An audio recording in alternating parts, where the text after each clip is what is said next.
रामपुर गांव एक ऐसा गांव जो दिन में जितना खूबसूरत दिखता था, रात होते ही उतना ही रहस्यमय हो जाता था। विक्रम 10 साल बाद शहर से अपने गांव लौटा था, बचपन की यादें ताज़ा करने के लिए। उसे याद था कि गांव के किनारे एक पुरानी पोखर थी, जहां वो बचपन में तैरा करता था। उसे काली पोखर कहते थे। घर पहुंचते ही विक्रम की बूढ़ी काकी ने उसे गले लगाया। बातों बातों में विक्रम ने पूछा, काकी, क्या वो पुरानी पोखर अभी भी वैसी ही है? मैं कल सुबह वहां नहाने जाऊंगा। काकी का चेहरा अचानक पीला पड़ गया। उन्होंने विक्रम का हाथ कसकर पकड़ा और धीमी आवाज में कहा, बेटा विक्रम, उस पोखर की तरफ भूल कर भी मत जाना, खासकर सूरज ढलने के बाद। अब वहां इंसान नहीं नहाते, वहां वो रहती है जो पानी के अंदर से तुम्हें देखती है। विक्रम हंसा। काकी, आप भी ना, शहर में रहकर मैं ये भूत प्रेत की बातें भूल चुका हूं। और उसने काकी की बात को हंसी में उड़ा दिया। रात के 12 बज रहे थे। गांव में गहरा सन्नाटा था। बिजली नहीं थी, सिर्फ चांद की रोशनी थी। विक्रम को गर्मी लग रही थी और नींद नहीं आ रही थी। उसे काकी की बात याद आई, लेकिन सिगरेट पीने की तलब और ठंडी हवा खाने की चाह उसे घर से बाहर ले आई।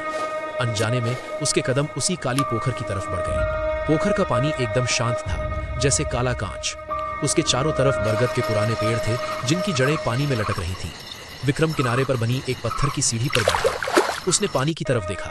चांद की रोशनी में उसे अपनी परछाई साफ दिखाई दे रही थी। विक्रम सिगरेट पीते हुए अपनी ही परछाई को देख रहा था। सब कुछ सामान्य था। विक्रम ने अपना हाथ हिलाया, पानी में उसकी परछाई ने भी हाथ हिलाया। विक्रम ने सिर खुजलाया, परछाई ने भी वही किया। लेकिन तभी कुछ ऐसा हुआ जिसने विक्रम का खून जमा दिया। विक्रम ने सिगरेट मुंह से हटाई और धुआं छोड़ा, लेकिन पानी के अंदर उसकी परछाई सिगरेट पीती रही। विक्रम की सांसें अटक गई। उसने ध्यान से देखा, क्या उसे वहम हुआ है?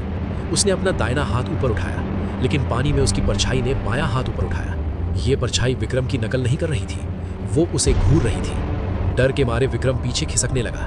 तभी पानी के अंदर वाली उस परछाई के चेहरे पर धीरे धीरे एक मुस्कान आने लगी, एक बहुत चौड़ी, कटी फटी और डरावनी मुस्कान। विक्रम अभी उठकर भागने ही वाला था कि पानी के अंदर से एक आवाज आई, बिल्कुल विक्रम की आवाज में, लेकिन बहुत भारी और गीली। इतनी जल्दी क्या है विक्रम? अभी तो खेल शुरू हुआ है। अचानक पानी से एक लंबा, काला और सड़ा गला हाथ बाहर निकला और उसने विक्रम का पैर जकड़ लिया। वो पकड़ लोहे जैसी मजबूत थी। विक्रम चिल्लाया, बचाओ! लेकिन गांव के उस सन्नाटे में उसकी आवाज सुनने वाला कोई नहीं था। वो चीज उसे पानी के अंदर खींच रही थी। विक्रम ने अपने नाखूनों से जमीन को खरोचा, पत्थर को पकड़ा, लेकिन वो ताकत बहुत ज्यादा थी। धीरे धीरे विक्रम का आधा शरीर पानी में जा चुका था। पानी बेहद ठंडा था, बर्फ जैसा। उसने देखा कि पानी के अंदर उसी की शक्ल का वो शैतान मुंह खोले उसका इंतजार कर रहा था। उसके दांत नुकीले थे और आंखों में सिर्फ अंधेरा था। विक्रम ने अपनी पूरी जान लगाकर पास पड़ा एक बड़ा पत्थर उठाया और उस हाथ पर दे मारा। पकड़ ढीली हुई और विक्रम गिरते पड़ते वहां से भागा। वो पीछे मुड़कर देखे बिना भागता रहा, जब तक कि वो अपने घर के आंगन में गिर नहीं गया। काकी लालटेन लेकर बाहर आई। क्या हुआ विक्रम? तुम भीगे हुए क्यों हो? विक्रम हाँफ रहा था। वो कुछ बोल नहीं पा रहा था। उसने काकी को देखा और इशारे से बताया कि वो बच गया है। काकी उसे अंदर ले गई, तौलिया दिया और सोने को कहा।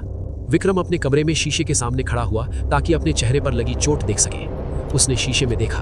विक्रम का चेहरा डरा हुआ था, पसीने से लथपथ था, लेकिन शीशे में उसका अक्स मुस्कुरा रहा था। उस रात विक्रम तो पानी से बाहर आ गया था, लेकिन शायद उसका असली अक्स वही पानी में कैद रह गया था। और जो बाहर आया वो विक्रम नहीं, वो काली पोखर की परछाई थी।